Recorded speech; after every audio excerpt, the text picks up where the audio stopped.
What's the most satisfying, I know something you don't know moment you've ever had? The life my husband Jake and I had built over 5 years was my sanctuary. It was a world constructed from shared laughter over burnt toast, quiet understanding during stressful work weeks, and the kind of deep, unwavering trust that feels like coming home. At 32, I had everything I'd ever worked for: a thriving career as a software engineer, a beautiful home, and a partner in Jake who was my rock, my confidant, and my greatest champion. Our love was a quiet, steady flame, a stark contrast to the chaotic fire that had defined most of my relationship with my younger sister, Kelly. Now, that fire was threatening to burn my entire world to the ground. Kelly and I were born into the same family, but we might as well have been from different planets. She was the sun, a dazzling social butterfly who effortlessly drew people into her orbit with a magnetic charisma and a beauty that was impossible to ignore. I was the moon, quieter and more reserved, content to shine in my own way, finding my light in books, coding, and ambitious career goals. Our parents, bless their hearts, swore they treated us equally, but Kelly always seemed to possess a gravitational pull they couldn't resist. She had an insatiable appetite for attention, for praise, and as she got older, for the material comforts of life, and our parents, caught in her tide, catered to her every desire. This dynamic created a chasm between us that only widened with time. While I was pulling all-nighters to graduate at the top of my class and climb the corporate ladder, Kelly was drifting, bouncing between unfulfilling jobs and a series of tumultuous, short-lived relationships. She seemed to be searching for an easy path, a shortcut to the life of luxury she felt she was owed.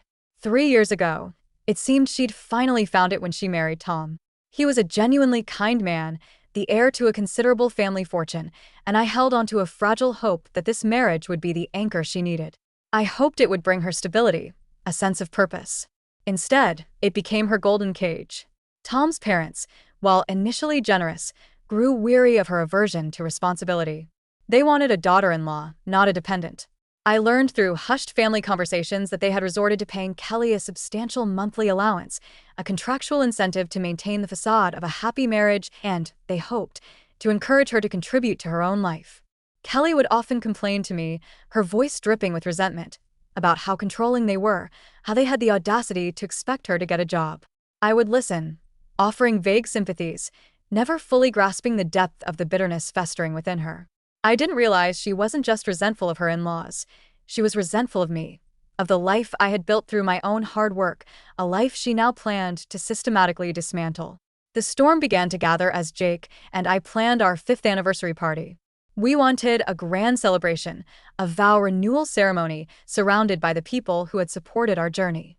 It was meant to be a testament to our love, a joyous milestone. But a shadow of unease fell over the preparations, and that shadow was cast by Kelly. Her behavior grew, increasingly erratic. She would make strange, backhanded compliments about Jake, followed by probing, invasive questions about our marriage. "Are you guys really happy?" she'd ask, a saccharine smile playing on her lips. "He just seems so attentive. Is that for show?" I brushed it off as her usual brand of petty jealousy, a harmless manifestation of her own unhappiness. I was a fool to underestimate her. A week before the party, the first tremor hit. It was a call from Tom. His voice was strained, heavy with a conflict he could no longer bear alone. He asked to meet, his tone urgent and somber. Over coffee in a quiet, anonymous cafe, he laid out the horrifying truth. He had overheard Kelly on the phone with a friend, her voice giddy and triumphant as she detailed the final stages of a scheme she had been orchestrating for months. It was a multi-pronged attack designed to culminate in a spectacular explosion at our anniversary party. She had been planting seeds of doubt with mutual friends, making subtle, poisonous remarks about Jake's wandering eye and my naivete. Her endgame was to publicly humiliate me, to shatter the foundation of trust between Jake and me, and to leave our marriage in ruins. As Tom spoke, his words painting a sickening picture of my sister's treachery, my shock curdled into a cold, hard rage. This wasn't just jealousy. This was a declaration of war. Tom, caught between loyalty to his wife and his own moral compass, had chosen to warn me. He loved Kelly, he said, but he could not be a party to the destruction of my life. I left that cafe with my heart pounding, a tempest of fury and grief swirling inside me. But beneath the emotional chaos, A steely resolve began to form. My sister had laid a trap for me. She had no idea I was now the one holding the trigger. I went home and told Jake everything. He listened, his face hardening with each detail, his initial disbelief quickly replaced by a protective fury.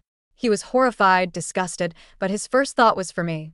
He wrapped his arms around me, a silent promise of his unwavering support. We knew a direct confrontation with Kelly would be useless. She was a master of denial, a virtuoso of twisting narratives.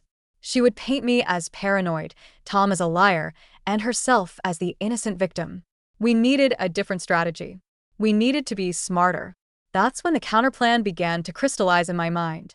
The next day, I made a phone call to Tom's parents. They had always been polite but distant with me, their wariness of Kelly creating a subtle barrier. But I had a feeling they were the allies I needed. I didn't tell them about Kelly's plot to ruin my party. That would have sounded like a hysterical accusation. Instead, I gave them something concrete, something they could verify. I told them about her spending. Through a shared family acquaintance who worked in finance, I had recently learned the shocking extent of Kelly's financial recklessness. She was burning through their allowance like it was monopoly money. Lavish shopping sprees, five-star spa days, impromptu getaways to tropical resorts. She was living a life of opulent leisure while claiming to be a struggling newlywed. I laid out the facts, the figures, the cold, hard proof of her deception. The silence on the other end of the line was heavy with disappointment and dawning anger. They had been trying to help their son build a life, and she had been taking advantage of their generosity at every turn. They agreed to attend our anniversary party, but they would do so under a cloak of secrecy. If Kelly was planning to detonate a bomb, they would be there to witness the explosion and control the fallout. The night of the party arrived, and our home was filled with music, laughter, and the warm glow of candlelight. I moved through the crowd, a gracious hostess on the surface, but a coiled spring of anticipation underneath. I watched Kelly, who was playing her part beautifully, mingling with guests, her smile bright and predatory. She was biding her time, savoring the moment, waiting for the perfect dramatic beat to strike. That moment came just as Jake and I stood before our friends and family, ready to renew the vows we had made 5 years earlier. The officiant had just begun to speak when Kelly stood up, clearing her throat with a loud, theatrical cough that silenced the room. All eyes turned to her. A smug, triumphant smile spread across her face as she placed a hand on her stomach. "Before you continue," she announced, her voice ringing with false emotion, "there's something everyone needs to know. I'm pregnant, and Jake is the father." A collective gasp rippled through the room. The air crackled with shock and confusion. I saw friends exchange horrified glances, their eyes darting between Jake's stunned face and my own. For a split second, the world seemed to hold its breath, waiting for my tears, my accusations, my complete and utter breakdown. But I didn't crumble. I didn't even flinch. I turned, my expression calm and serene, and looked toward the back of the room where 2 figures had been standing quietly in the shadows. "Actually," I said, my voice clear and steady, "I believe Tom's parents have something they'd like to share." A wave of confusion washed over the guests as Mr. and Mrs. Peterson, somber and resolute, made their way to the front of the room. Kelly's face went from triumph to utter shock. This was not in her script. She stared at her in-laws, her mouth slightly agape, the color draining from her cheeks. Tom's father took a deep breath, his voice resonating with a quiet authority that commanded the room's attention. He began to speak, not of Kelly's false accusation, but of their own growing suspicions over the past few months. He spoke of her secretive behavior, her late nights, her defensive anger whenever the topic of responsibility arose. He then revealed that, through a trusted friend, they had learned of her affair. He explained that Kelly had been secretly meeting another man, someone known to many in their social circle, in intimate, private settings for months. The room was dead silent once more, the only sound the quiet hum of the air conditioning. I watched Kelly's face, a fascinating canvas of crumbling artifice. She was utterly exposed, stripped of her lies in front of the very audience she had sought to captivate. Tom's father paused, letting the weight of his words settle before delivering the final, devastating blow. "The man Kelly has been seeing is not Jake," he declared, his gaze locking onto my sister. "And the baby she is carrying is not Jake's.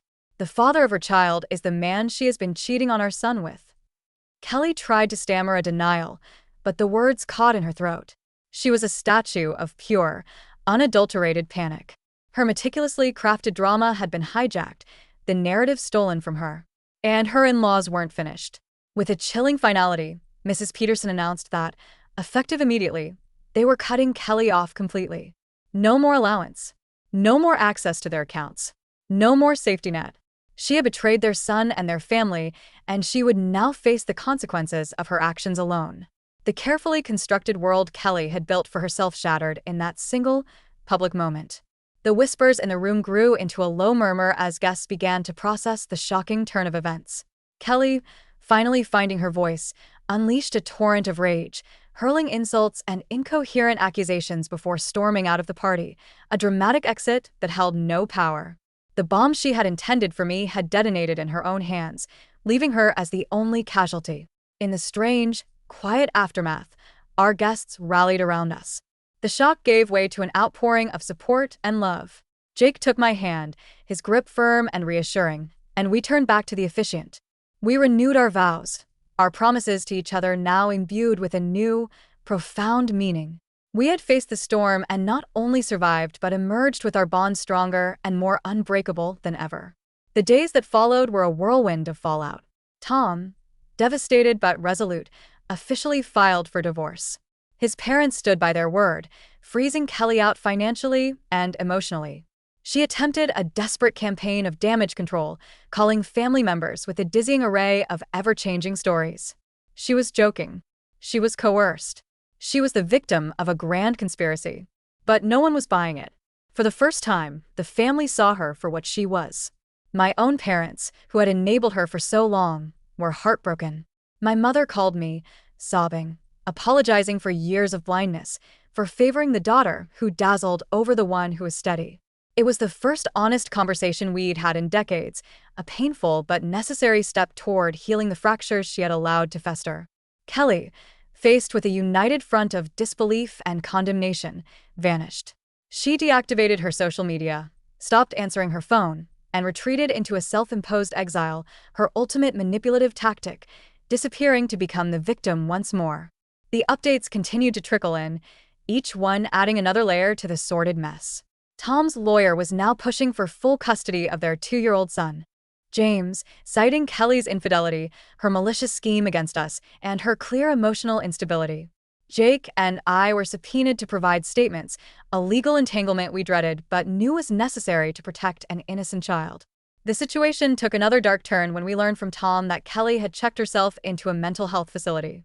While my first instinct was a cynical suspicion that this was just another calculated move to garner sympathy for her custody battle, a deeper, more complicated part of me felt a pang of sorrow. I hoped, for her sake and for the sake of the children involved, that this was a genuine cry for help, a real turning point.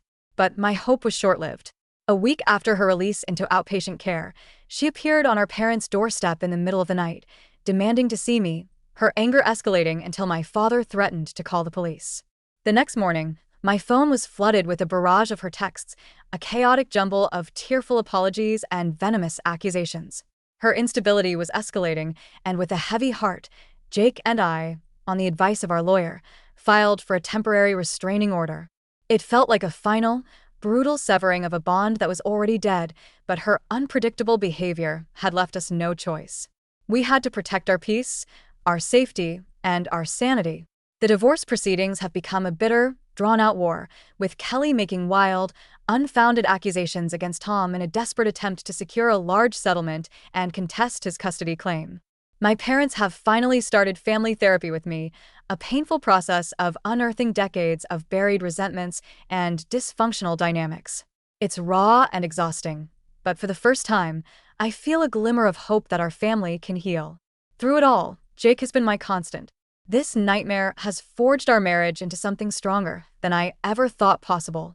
We communicate more deeply, trust more fiercely, and have begun to seriously talk about starting a family of our own, a future that feels bright and full of promise, a stark contrast to the darkness we've just endured. I've reconnected with my cousin Emma, a relationship Kelly had subtly sabotaged for years, and in her, I've found a friend and an ally.